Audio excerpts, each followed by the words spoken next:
दोस्तों मीनाक्षी मंदिर की बात करें तो इनमें से राइट आंसर कीजिएगा मदुरई में स्थित है मीनाक्षी मंदिर। तो इनमें से बिल्कुल सही जवाब है ऑप्शन नंबर बी, मदुरई में स्थित है मीनाक्षी मंदिर। चलिए आपका अगला सवाल, गोलकुंडा कहाँ पर अवस्थित है। दोस्तों गोलकुंडा की बात करें तो यह अवस्थित है हैदराबाद में। तो इनमें से राइट आंसर कीजिएगा ऑप्शन बी, हैदराबाद में स्थित है गोलकुंडा। देखिए आपका अगला सवाल, सिख धर्म का संस्थापक किसे माना जाता है। तो सिख धर्म का संस्थापक जो है इनमें से माने जाते हैं गुरु नानक। तो इनमें से राइट आंसर कीजिएगा ऑप्शन ए, गुरु नानक, जो कि सिख धर्म के संस्थापक माने जाते हैं। देखिए क्वेश्चन नंबर 4 है, भारत में चिश्ती सिलसिले को किसने स्थापित किया था। तो चिश्ती सिलसिले को स्थापित करने वाले इनमें से बताएंगे शेख मोइनुद्दीन चिश्ती। तो इनमें से बिल्कुल सही जवाब है ऑप्शन सी, शेख मोइनुद्दीन चिश्ती, जिन्होंने चिश्ती सिलसिले को स्थापित किया था। देखिए क्वेश्चन नंबर 5 पे, भारत में ग्रांड ट्रंक रोड किसने बनवाई थी। तो ग्रांड ट्रंक रोड बनवाने वाले इनमें से बुझाएंगे शेरशाह सूरी। बिल्कुल सही जवाब है ऑप्शन बी, शेरशाह सूरी, जिन्होंने ग्रांड ट्रंक रोड बनवाया था। देखिए आपका अगला सवाल, पानीपत का प्रथम युद्ध कब हुआ था। तो पानीपत का प्रथम युद्ध जो हुआ था यह हुआ था 21 अप्रैल 1526 में। इनमें से बिल्कुल सही जवाब है ऑप्शन बी, 21 अप्रैल 1526 में पानीपत का प्रथम युद्ध हुआ था। देखिए क्वेश्चन नंबर 7 है, गुजरात विजय की यादगार में अकबर ने किसका निर्माण करवाया था। तो गुजरात विजय के यादगार में जो है अकबर ने निर्माण करवाया था बुलंद दरवाजा का। तो इनमें से बिल्कुल सही जवाब कीजिएगा ऑप्शन नंबर बी, बुलंद दरवाजा का निर्माण करवाया था।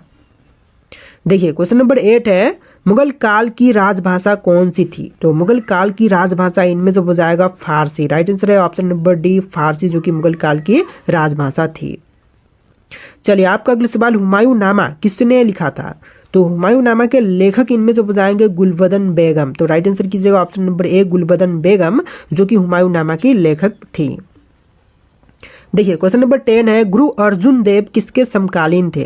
तो गुरु अर्जुन देव जो थे यह समकालीन थे जहांगीर के। तो इनमें से बिल्कुल सही जवाब है ऑप्शन बी, जहांगीर के समकालीन थे गुरु अर्जुन देव। देखिए क्वेश्चन नंबर 11 है, अकबर का राज्य अभिषेक कहाँ पर हुआ था। तो अकबर का राज्य अभिषेक जो है इनमें से हुआ था कलानौर में। राइट आंसर कीजिएगा ऑप्शन नंबर ए, कलानौर में हुआ था अकबर का राज्य अभिषेक।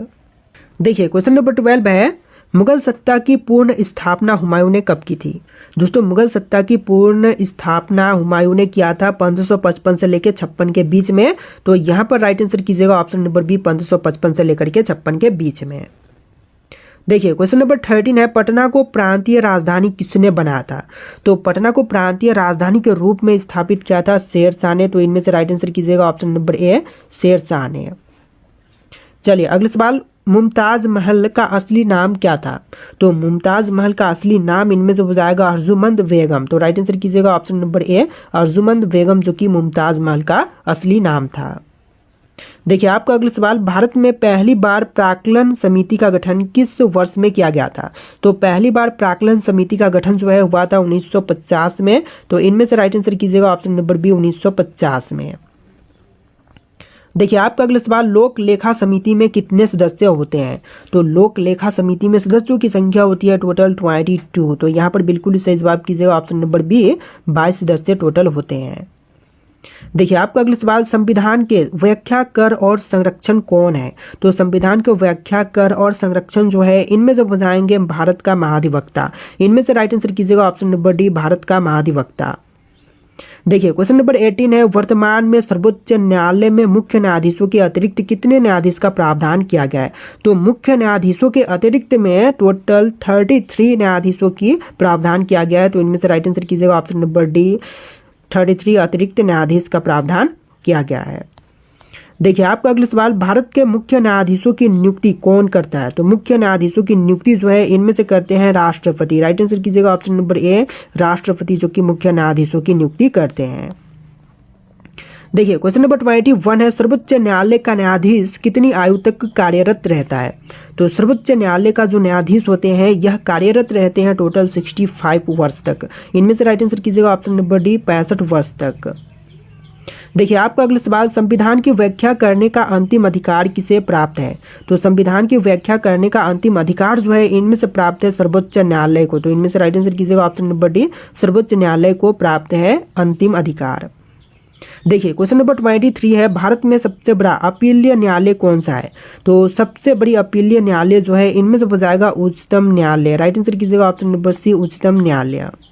देखिए क्वेश्चन नंबर 32 है, शून्य आधारित बजट तकनीकी किस देश की देन मानी जाती है? तो शून्य आधारित बजट तकनीकी जो है यह देन मानी जाती है अमेरिका की। तो इनमें से राइट आंसर कीजिएगा ऑप्शन नंबर ए, अमेरिका की। चलिए अगला सवाल, राष्ट्रीय योजना समिति की स्थापना कब हुई थी? तो राष्ट्रीय योजना समिति की स्थापना जो है यह हुआ था 1951 में। तो इनमें से राइट आंसर कीजिएगा ऑप्शन नंबर डी, 1951 में। देखिए आपका अगला सवाल, 10वीं पंचवर्षीय योजना की अवधि कितनी थी? तो 10वीं पंचवर्षीय योजना की अवधि जो थी टोटल थी 2002 से लेकर के 2007 के बीच, यानी कि राइट आंसर कीजिएगा ऑप्शन नंबर सी, 2002 से लेकर के 7 के बीच में।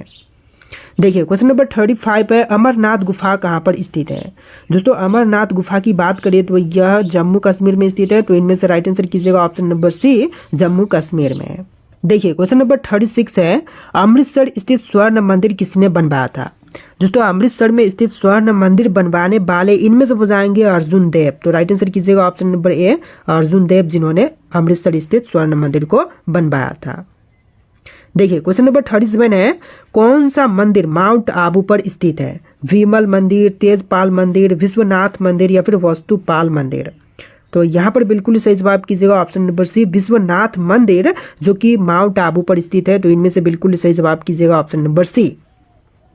देखिए क्वेश्चन नंबर 38 है, किस त्योहार में नौका दौड़ का आयोजन किया जाता है? दोस्तों नौका दौड़ का आयोजन जो है इनमें से करते हैं ओणम के त्यौहार में। तो इनमें से बिल्कुल सही जवाब कीजिएगा ऑप्शन नंबर बी, ओणम का त्यौहार, जिसमें नौका दौड़ का आयोजन की जाती है। देखिए आपका अगला सवाल, उत्तर प्रदेश में होली के त्यौहार पर लठमार होली कहाँ पर मनाई जाती है?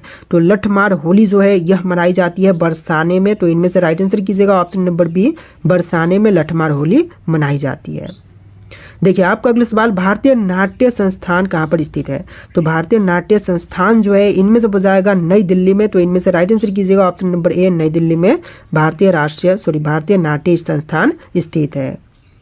देखिए आपका अगला सवाल, महाभारत का पुराना नाम क्या है?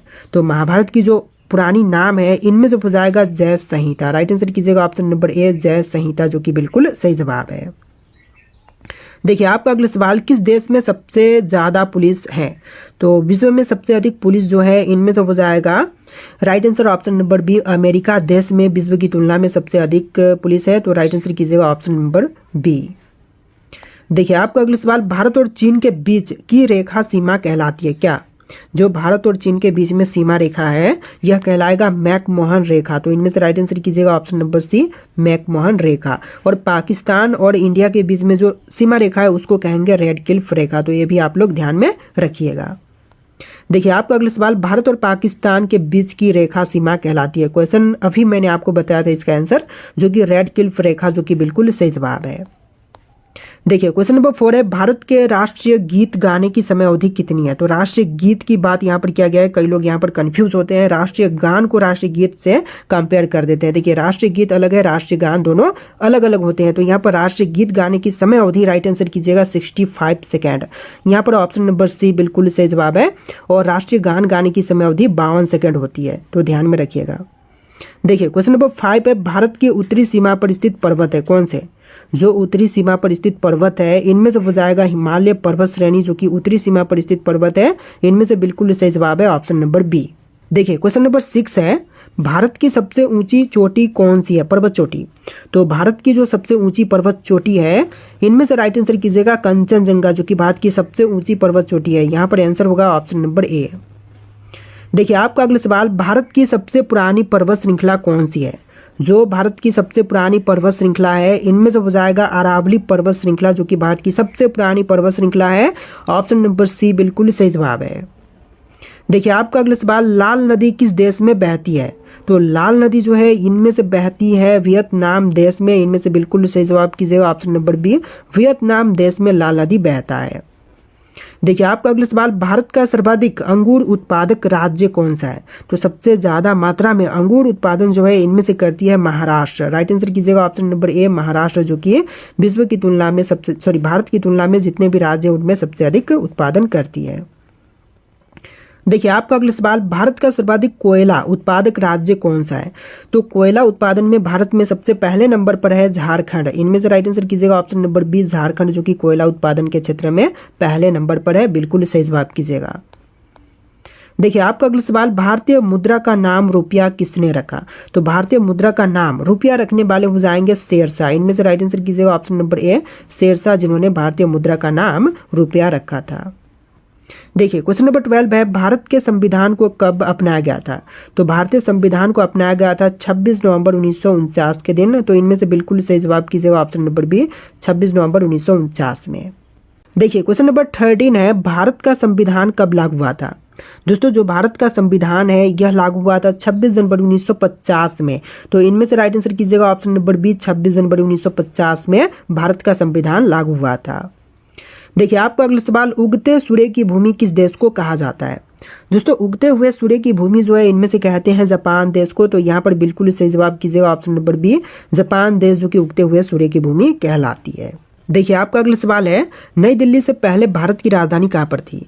दोस्तों नई दिल्ली से पहले भारत देश की राजधानी जो थी इनमें से हो जाएगा कोलकाता में। राइट आंसर कीजिएगा ऑप्शन बी कोलकाता में नई दिल्ली से पहले भारत की राजधानी हुआ करती थी।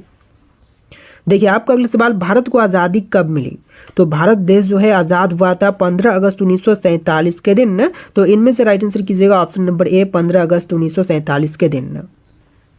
चलिए आपका अगला सवाल, जियो और जीने दो किसका नारा है? दोस्तों जियो और जीने दो नारा जो है इनमें से किनका है? सुभाष चंद्र बोस, महावीर स्वामी, भगत सिंह या फिर महात्मा गांधी के? तो यहाँ पर बिल्कुल सही जवाब कीजिएगा, महावीर स्वामी का नारा था जियो और जीने दो। तो इनमें से बिल्कुल सही जवाब है ऑप्शन नंबर बी। देखिए आपका अगला सवाल, भारत का सबसे अधिक मूंगफली उत्पादक राज्य कौन सा है? तो देखिए मूंगफली सबसे अधिक मात्रा में उत्पादन करती है गुजरात राज्य। तो इनमें से बिल्कुल सही जवाब कीजिएगा ऑप्शन नंबर बी गुजरात, जो कि पहले नंबर पर है मूंगफली उत्पादन के क्षेत्र में। देखिए आपका अगला सवाल, भारत का सबसे अधिक सरसों उत्पादक वाला राज्य कौन सा है? देखिए सरसों में सबसे पहले नंबर पर हो जाएगा राजस्थान राज्य, जो कि सबसे ज़्यादा सरसों पैदावार करती है। इनमें से बिल्कुल सही जवाब कीजिएगा ऑप्शन नंबर डी। देखिए आपका अगला सवाल, भारत में पिन कोड का शुरुआत कब से हुआ था? तो पिन कोड की शुरुआत जो है हुआ था 15 अगस्त 1972 में। इनमें से बिल्कुल सही जवाब है ऑप्शन नंबर सी 15 अगस्त 1972 में। देखिए क्वेश्चन नंबर 21 है, भारत की राष्ट्रीय नदी कौन सी है?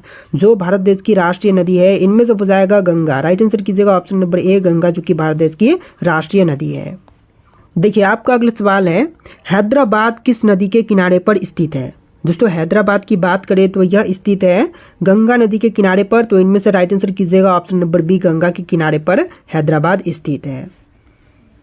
देखिए आपका अगला सवाल, भारत का राष्ट्रीय मिठाई क्या है?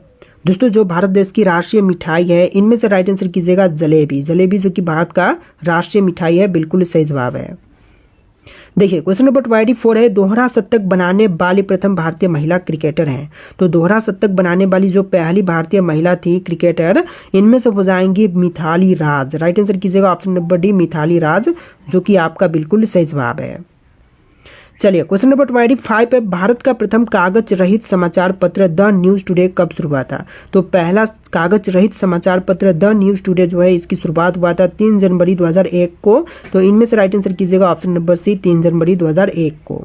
देखिए आपका अगला सवाल है, अंतर्राष्ट्रीय न्यायालय में नियुक्त प्रथम भारतीय न्यायाधीश तो कौन थे? जो कि अंतर्राष्ट्रीय न्यायालय में नियुक्त प्रथम भारतीय न्यायाधीश थे। तो इनमें से हो जाएंगे डॉक्टर नागेंद्र सिंह। बिल्कुल सही जवाब कीजिएगा option number C doctor Nagendra Singh. देखिए आपका अगला सवाल, भारतीय रिजर्व बैंक की उप गवर्नर बनी प्रथम भारतीय महिलाएं। तो भारतीय रिजर्व बैंक की उप गवर्नर बनी जो प्रथम भारतीय महिला थी इनमें से हो जाएंगी केजे उदेसी। बिल्कुल सही जवाब कीजिएगा option number B KJ Udeshi. देखिए आपका अगला सवाल, भौतिक विज्ञान में नोबेल पुरस्कार पाने वाले प्रथम भारतीय कौन थे? तो भौतिक विज्ञान में नोबेल पुरस्कार पाने वाले जो पहले प्रथम भारतीय थे इनमें से हो जाएंगे सीवी रमन। राइट आंसर कीजिएगा ऑप्शन बी सीवी रमन, जो कि बिल्कुल सही जवाब है। देखिए आपका अगला सवाल, चिकित्सा में नोबेल पुरस्कार पाने वाले प्रथम भारतीय। चिकित्सा के क्षेत्र में सबसे पहले नोबेल पुरस्कार इनमें से प्राप्त हुआ था डॉक्टर हरगोविंद खुराना को। तो इनमें से राइट आंसर कीजिएगा option number D doctor Hargobind Khorana को। देखिए क्वेश्चन नंबर 30 है, अर्थशास्त्र में नोबेल पुरस्कार पाने वाले पहले भारतीय। तो अर्थशास्त्र में नोबेल पुरस्कार सबसे पहले प्राप्त हुआ था अमर्त्य सेन को। तो इनमें से बिल्कुल सही जवाब कीजिएगा option number B Amartya Sen, जो कि सही जवाब है। देखिए आपका अगला सवाल, भारत के प्रथम सिख प्रधानमंत्री कौन बने थे? चंद्रशेखर आजाद, विश्वनाथ प्रताप सिंह, डॉक्टर मनमोहन सिंह या फिर अन्य? तो इनमें से राइट आंसर आपको कमेंट करना